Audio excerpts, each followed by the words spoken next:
今や日本だけでなく、全米のメディアが大谷の出場可否に翻弄され、MLB 公式サイトまでもが連日のように大谷の情報を報じるなど、歴史的シーズンを送っている大谷の影響力には驚かされるばかりです。大谷は現在、日本時間14日に敵地で行われたマリナーズ戦を欠場し、10試合連続で欠場中、1日のオフを挟み、16日から本拠地での3連戦となるタイガース戦で復帰するのか注目が集まっています。そんな中、大谷マニアとして知られる米専門局、FOX スポーツのアナリスト、ベン・バーランダー氏が、自身の番組の中で、残りのシーズンで大谷の復帰はあるのか、大谷は現在もまだ MVP 候補として見られているのかについて、熱く議論していましたので、日本語字幕付きでご紹介していきます。And then I think the big question this season is he's still considered the American League MVP favorite right now. Yeah, I think that's a fair question to ask. And I think without a doubt in my mind, the answer is yes. I think what I think is super cool about this season for Shohei is that if he didn't throw a single pitch all year long, he's the MVP of this season from what he's done offensively. And, you know, I do think it's a different conversation if Corey Seager was healthy all year long and is putting up the numbers that he has over the course of a full season. I think it would be a different and more difficult conversation to have. But as of now, I mean, it's Shohei could have stopped playing at the All-Star break and the guy's the MVP. Okay, so if he doesn't play, obviously we know he wants to. He tried to yesterday. For the rest of the season, do you think he can still hold on to that? Yeah, that absolutely. Being the favorite? Yeah.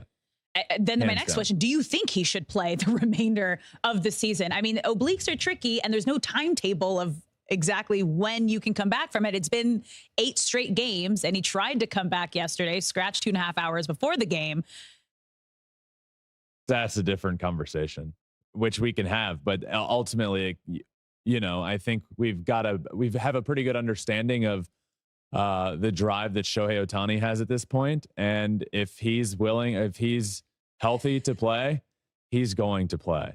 And I just, and especially with what we've seen this week, from what we've heard, like he'll be back in Seattle and then he was in the lineup and then ends up scratched. I do think without a doubt we see him. I think this week, but the conversation of should we?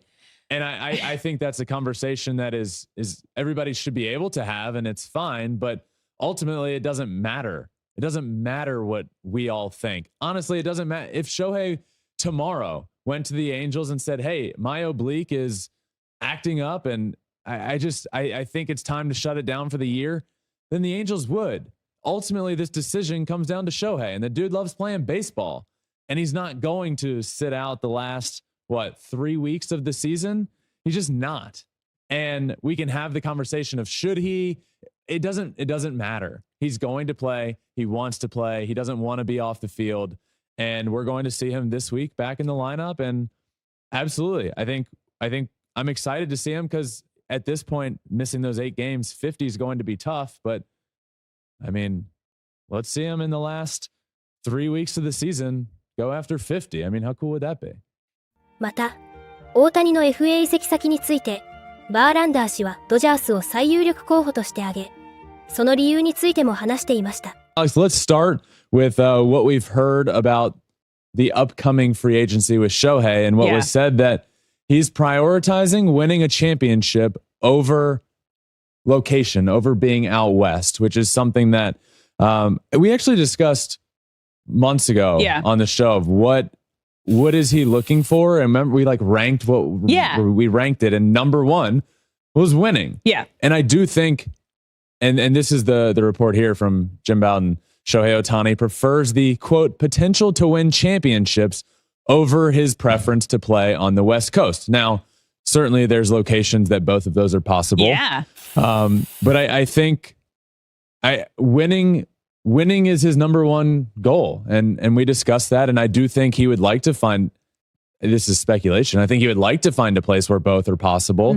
But, you know, when it comes down to it, he wants to win and he absolutely deserves that. And it's going to be quite the offseason. Yeah, it really is. But when you think about a player of his caliber, someone we've never seen in the game of baseball basically carry a team on both sides of the ball. There was a point in the season where he was the leader of every single Angels stat offensively and on the mound. And when you have someone like that, that's literally giving 110% on a team that wasn't capable to even get him to the postseason his entire tenure with the Angels, he deserves to go to a place where he's going to play. He has not played in the postseason since coming over to Major League Baseball. And we really saw that fire and that ability to help a team win at the WBC when he was facing Team USA in Japan in that final game, and he came in to close. He pitched as a closer to face Mike Trout to come in and will Team Japan to win the WBC. The we world know needs that. The world needs that. We deserve to have Shohei Ohtani playing in the postseason and on a team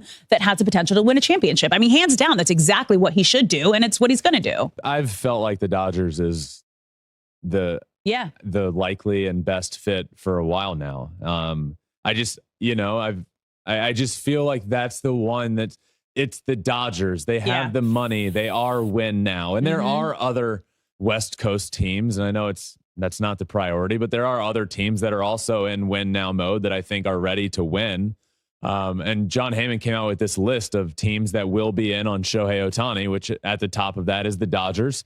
Not at the top. I don't know if this is in any particular order, but Dodgers, Padres, Cubs, Rangers, Giants, and Red Sox.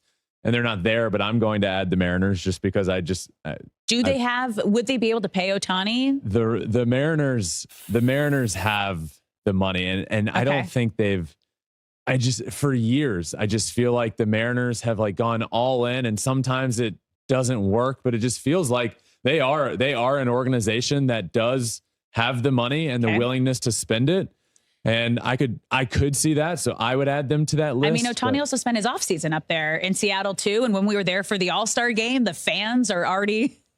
What were they chanting? Come to Seattle? Yeah, they were like, when he was, I think either when he was walking in, I think for his introduction, it was like, come to Seattle. Yeah, like, that's what he got Ohtani. a huge standing ovation during that. And then it was his first at bat. It was the come to Seattle chant, which I could see it. Yeah. And those are the lists that John Heyman came out with. But again, for me, I just think I've said this before: Dodgers, Padres, Giants, Mariners for me. また、地元紙、ロサンゼルスタイムズのディラン・ヘルナンデス記者も大谷の移籍先候補にドジャースを挙げており、ドジャースは翔平大谷が負傷しているにもかかわらず、彼との契約を望んでいる。オフシーズンはずっと追いかけ続けるだろう。大谷にとってドジャースは最良の選択肢である。と言及。ドジャースは過去10シーズンで9度もなリーグ西地区を制している名門で、ポストシーズン進出の常連チーム。今シーズンも88勝57敗で圧倒的な強さを発揮し、同地区首位を独走しています。来年大谷がマウンドに登板する可能性は低いですが、ドジャースが今オフの獲得に興味を持ち続けている理由として、ヘルナンデス記者は、エンゼルスのように、あるいは他のチームのように、彼に過度な負担をかけることはない。ドジャースなら、彼がマウンドに復帰するために必要な専門知識と、復帰後もフィールドに立ち続けるために必要な環境を提供できる。また、ポストシーズンでの戦いを渇望する大谷にとって、キャリアを決定づけるような挑戦がドジャースならできるはずだ。と、持論を展開していました。果たして大谷がドジャースブルーのユニフォームに袖を通す日は来るのでしょうか。今後の続報に要注目です。エンゼルスは15日の休養日を挟み、16日から本拠地でデトロイトタイガースとの3連戦に臨みます。これからも大谷の活躍から目が離せません。皆様からのコメントもお待ちしております。